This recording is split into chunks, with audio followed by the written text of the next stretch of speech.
Welcome back to the Personal Transformation Experience. Today we're asking the question, is forgiveness overrated? We've all had an experience where somebody has done something that's caused us to feel angry, hurt, sad, name the emotion, right? And a lot of people can go back and say, well, I am so angry at this person for what they did or what they said to me, and I can't ever forget what they did, and I'm never going to forgive them. Or how they made me feel. Right. Well, Maya Angelou said, Yeah. people may forget what you said and may forget what you did, but they'll never forget how you made them feel. So if you can never forget how somebody made you feel, how do you ever move on from something, a situation or something it's somebody said or did that led you to feel some kind of way, right? Yeah. So, anger, whatever the feeling is. Yeah. And so if somebody does something bad to you, bully you, mistreats you, embarrasses you, and you hold on to that, And maybe grudge. you were a child, right? Yeah. Maybe you didn't, because there's a difference between something somebody said or did to you when you're 30 and when you're 5, right? And those Huge things difference, can yeah. be far more impactful too when you're a young child, and especially a caregiver like a father or a mother or an aunt or a sibling who mistreats you as a child can be far more impactful than a situation when you're an adult. Absolutely. And the reason why it can be far more impactful is because as a child, you're not able to process those emotions.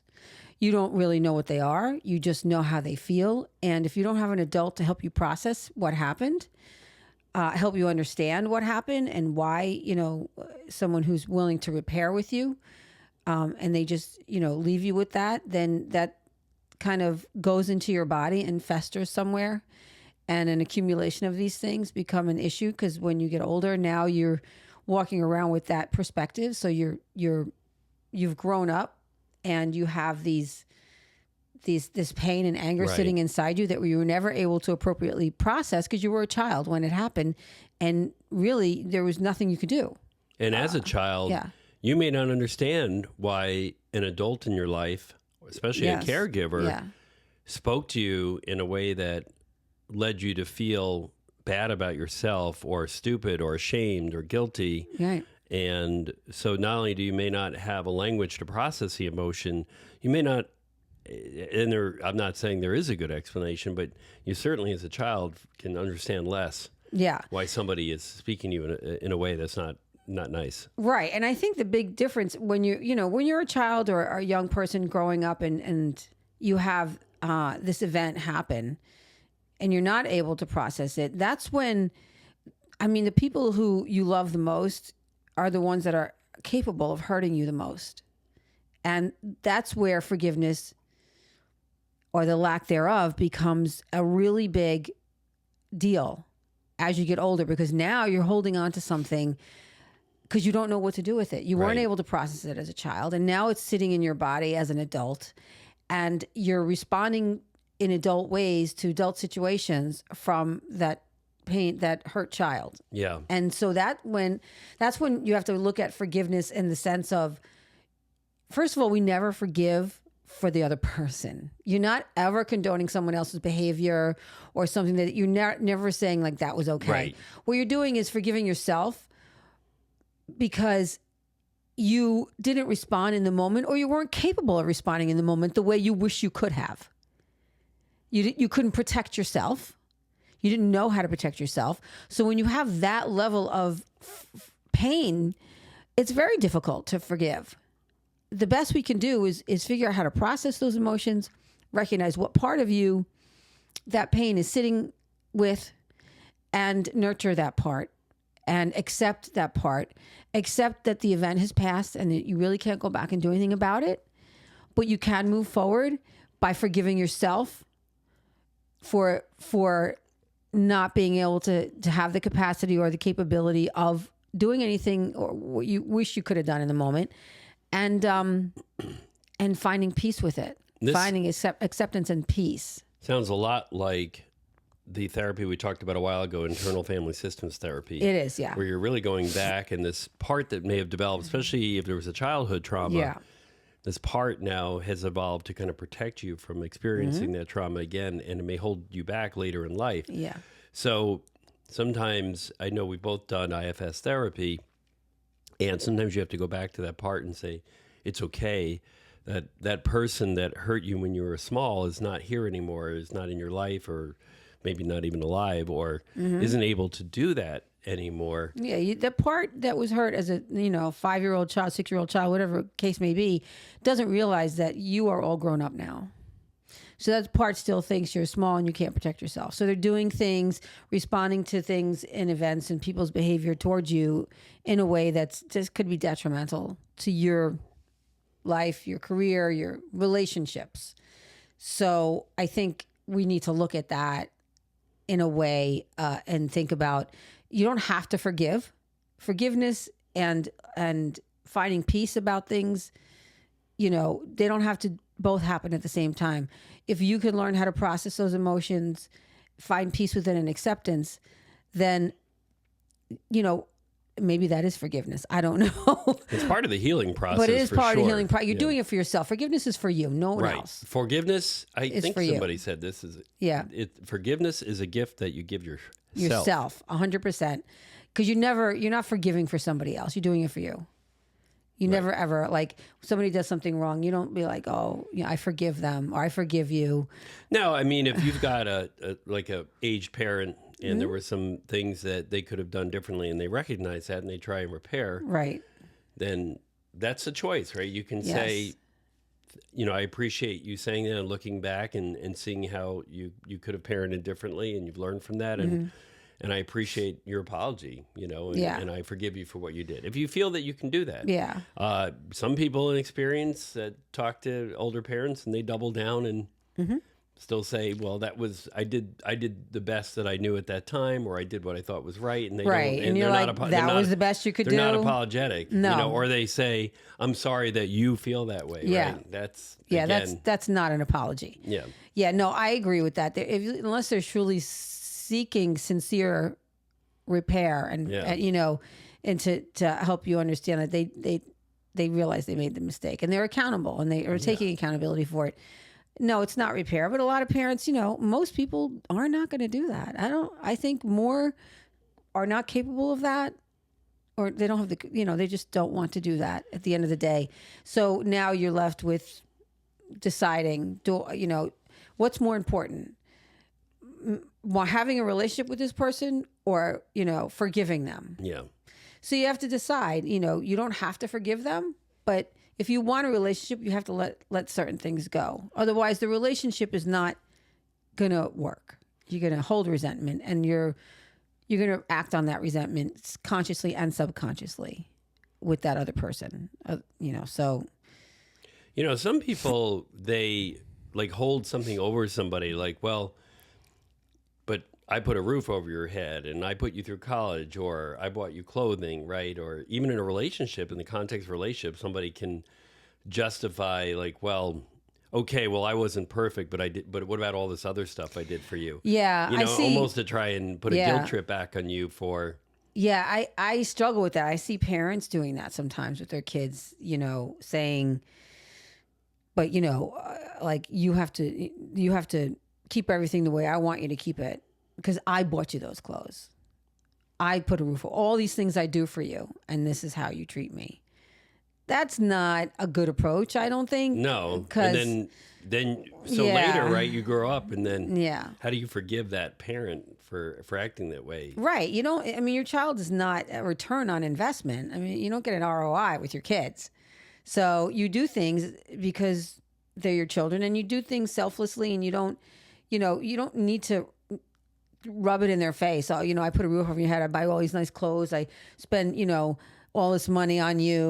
So I think that parental type is a lot harder to forgive later, especially when they continue to, debate back. Well, right. So what? I beat you or belittled you in front of other people, but I still did all this other great stuff. It's not a. Yeah. It's not even that. It's just they don't even have to abuse the child in any way. It's just that is a form of abuse, I think. Oh, 100%. You don't need to tell your child that. The child is not, what did you chose to have this child. It Right. was your choice to bring this life into the world.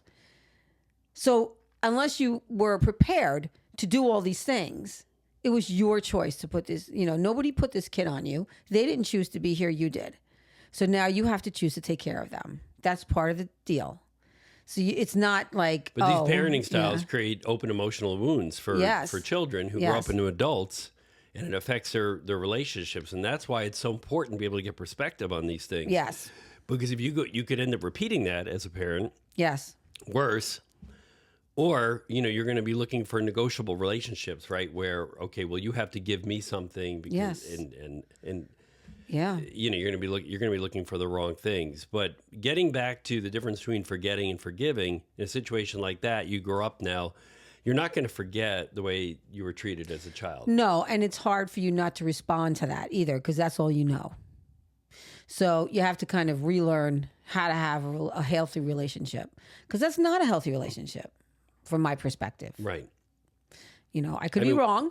Yeah, when you're an adult, you have the ability, you have the ability as a child, whether or not your parents respect it or not, to say, I don't let people talk to me that way. I don't let people treat me that way.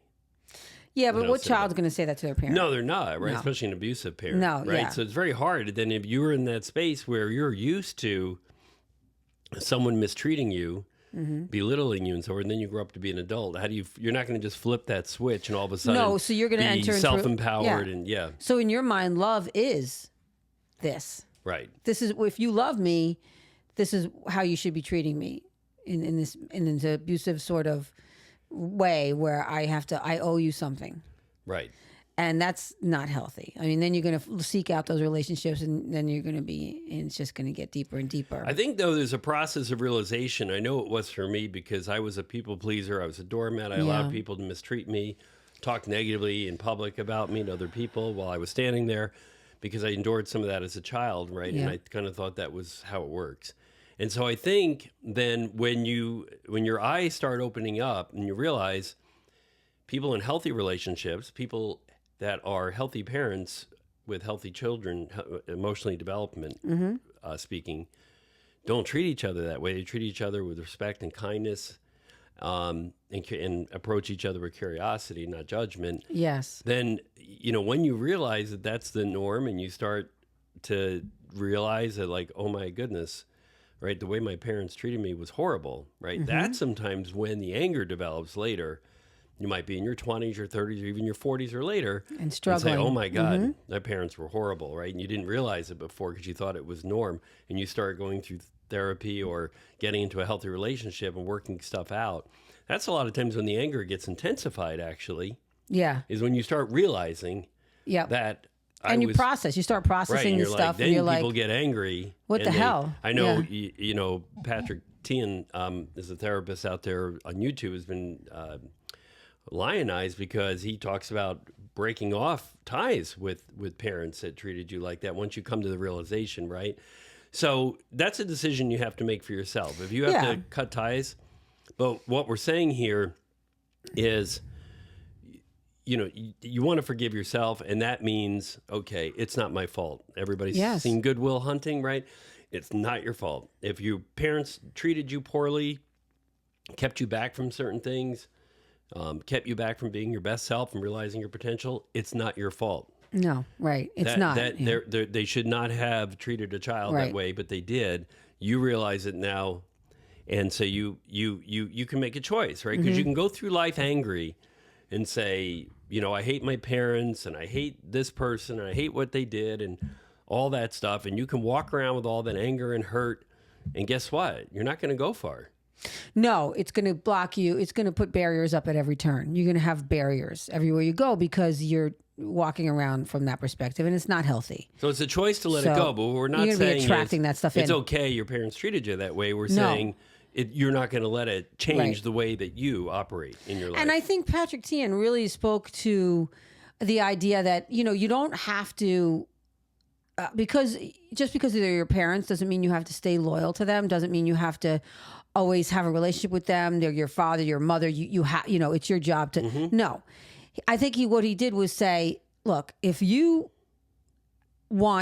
feel like you can't repair and your family is that toxic, that you feel like that kind of toxicity is not something you can tolerate being around, then it is okay to cut ties with them. You don't have to feel like you have to have a relationship just because of your parents. And I think that's what he's really, because when I remember listening to him, I think it wasn't like cut off the ties to your parents if they were toxic. No. How many kids have really healthy parents? I don't know that many.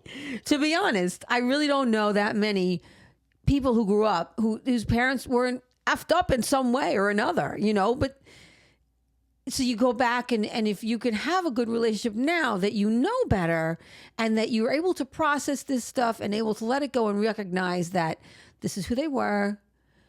Maybe they were doing the best that they could at the time, but I choose to have a relationship with them because I want this, not because they're just my parents and I have to.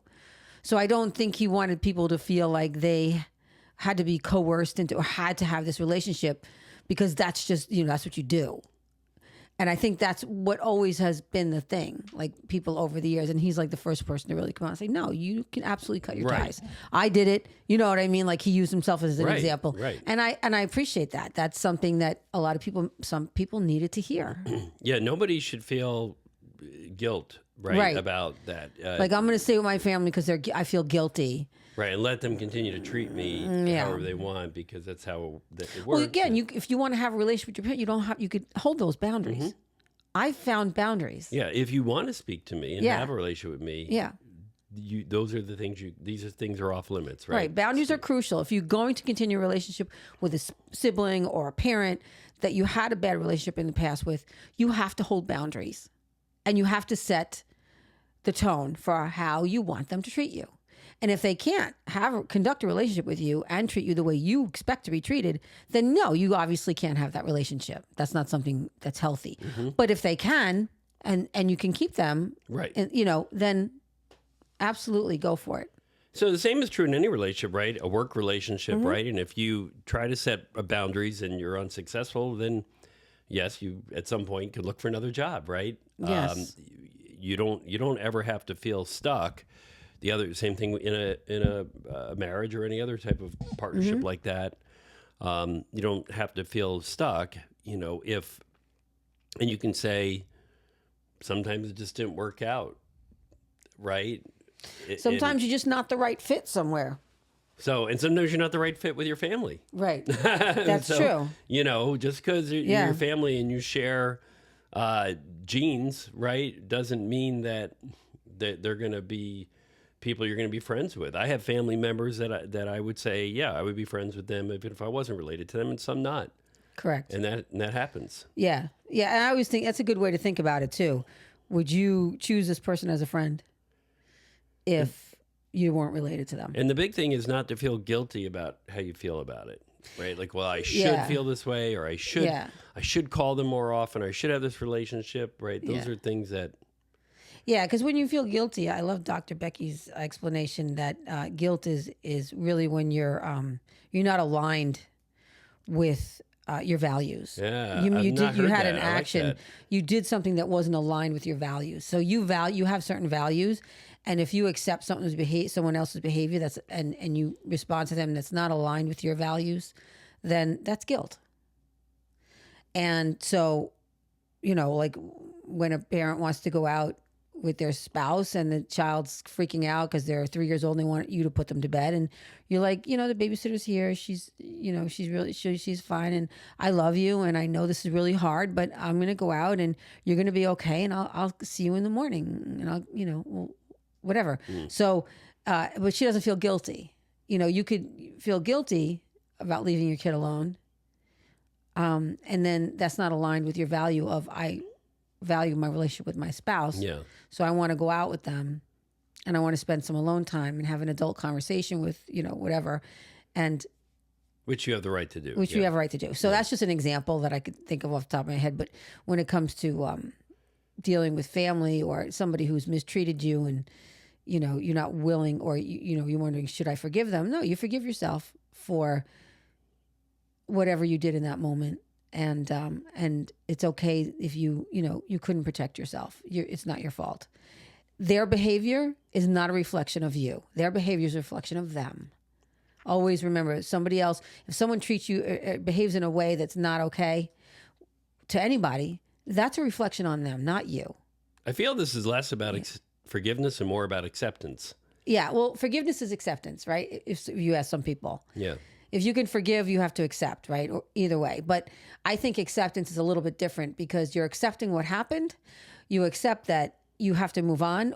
Whatever your part was, you don't have to accept that it was okay, though. No, you never have to accept somebody's behavior that you don't feel is okay for you. But you're accepting that it happened, and you can't go back and change it. You can't go back and change your response. You can't go back and change their response. So you can forgive yourself for not doing what you maybe wanted to do in the moment, and you can move on. You don't have to forgive them. You don't have to condone their behavior, and you absolutely do not have to have a relationship with that person. You just don't have, you have choices. Right. You have a choice, and how you respond is your choice. So really what we're talking about is walking around harboring anger, harboring resentment, and ill will towards people, right? Because those are things that they don't affect the other person. No, only you. And then they win, right? If the person wanted to do something to upset you and piss you off, and guess what? For the next 20 years, you're perseverating about that. They won. They succeeded. I've been in work environments where people just want to talk badly about the boss all the time. And I'm like, guys, where are we going to put our energy, right? So I always think about it in terms of that, right? I only have so much energy in any given day. Yeah. Is this the best use of my time right now? Is this the best use of my energy? Is my energy served right now by being angry with somebody and sitting here for an hour brooding about something my parents did to me 30 years ago or something a coworker did to me last week, right? Yeah. I mean, I have the power now to just say to my coworker, I can't accept what you did. Or in the moment say, hey, that sounded a little off. How did you feel about what you just said? Do you see how that might have been an insult? And call out behavior, but you don't have to go home and kick your dog or... Yeah. No, I know. And a good way to recognize that you might need to work on processing certain emotions from the past is when you're having a conversation with somebody and they trigger you, or you start talking about the event and get upset like it just happened, or like you're in the moment. Absolutely. Like those emotions come flying out and you're angry and screaming and, cursing. And then I think you need to stop yourself and be like, wait a minute, this happened 25, 30 years ago. Why am I reacting this way? Why am I reacting this way right now like it just happened? Why am I still so enraged about something that happened so long ago? Like, what do I need to fix right now? What do I need to look at? Because the other person doesn't give a shit that you're that upset. Even if they do, they're not there. And you know what I mean? And so it might have been something that you may have every right in the world, every justification to be that upset. So you would rather be indignant and stand on this self-righteous pedestal than have peace. Right? So if that's what you want, if that's what you need to be on, then that's something I would look at too, because now you're responding from that perspective to everyone. Everyone. Every little thing is going to set you off because you have all this anger just sitting under the surface, simmering, waiting to explode. And that's not healthy. So that's how, if you want ways to recognize that you need to work on either forgiveness of yourself or acceptance and processing some emotions, that's a good way to red flag it. Yeah. I like that. Yeah. I think a lot of people struggle with this. I mean, I've met few people that didn't have a grudge against their parents for something. Yeah. I think that's a big one. Yeah. It's not just parents, it's siblings, it's other family members. Like, because the people that you are closest to are the people that can hurt you the most. Those are the ones that you're going to have the biggest. I mean, in your family, you have thorns. people that are not talking to each other. Correct. There's pockets of people not talking to each other. Yeah. I've had that in my family. And, I remember growing up, my grandmother and her sister would go months without talking to each other. Yeah. And in fact, well, this is my mother's decades aunt, now. my mother's aunt passed away. Yeah. during a period of time where she and her sister were not talking to each other, and they lived across the street from each other. And had they been talking to each other on a daily basis like they used to, my aunt would have been laying dead in a bathtub for 2 weeks. Oh man. So that's rough. You know, but I say that because we have to have perspective, right? Is that, do we want to get to that point? No, I mean, again, going back to what you said, sometimes, you have to cut off communication. But I feel like even if I had an aged parent that I wasn't talking, I would want to make sure somebody was checking on them. Yes. Yeah, it's not, because you can't just stop loving somebody, right? I mean, even if there's people, I don't talk to, I would never stop loving them. You continue to care about what happens to them. You continue to care and love them, but you just can't have a relationship. So from there, I know, I've spoken to people that they extremely angry about someone that is in the family that they love. But I think that there's a fine line. I think that all that vehemence and anger and hate is very closely related to love, because if you didn't love that person that much, you wouldn't be that angry with them. And the other thing that we haven't touched on yet is what resentment and anger can do to you physically, right? The physical manifestations of these things. And I think we've talked before about... You get road rage, right? That's a big one. Right, but people end up with heart trouble Yes. and other types of conditions because they're harboring and this. It's festering. It's like a cancer growing inside you, for sure. And it just grows and grows. Yeah. Yeah, because if they don't let it go, it will just get bigger and bigger, because it just layers, other experiences layer on top of it. And now you have all this anger. Like the only best thing I can think of is road rage. How people go crazy when they're in their cars. If someone cuts them off, where is that anger coming from? They can't be mad at the person that cut them off. Come on. No. You don't even know them. Right.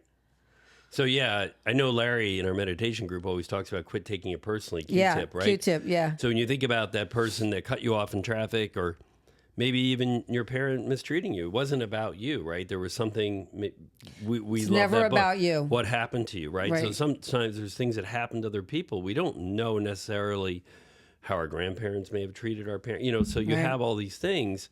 And I'm not saying it's okay, but this is where you have to get perspective and say, it wasn't about me. I happened to be in the way. Yes. Something was wrong with them. Yes. Something happened to them, and I happened to be in the way.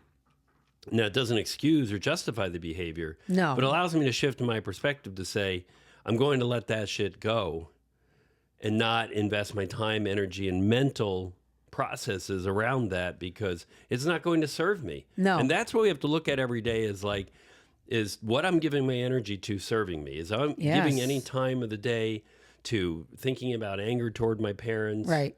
How is that serving me? Ask the question, how is this serving me? Absolutely. That's a great question. I was reading, I think it was Wayne Dyer who wrote about that in many of his books, really.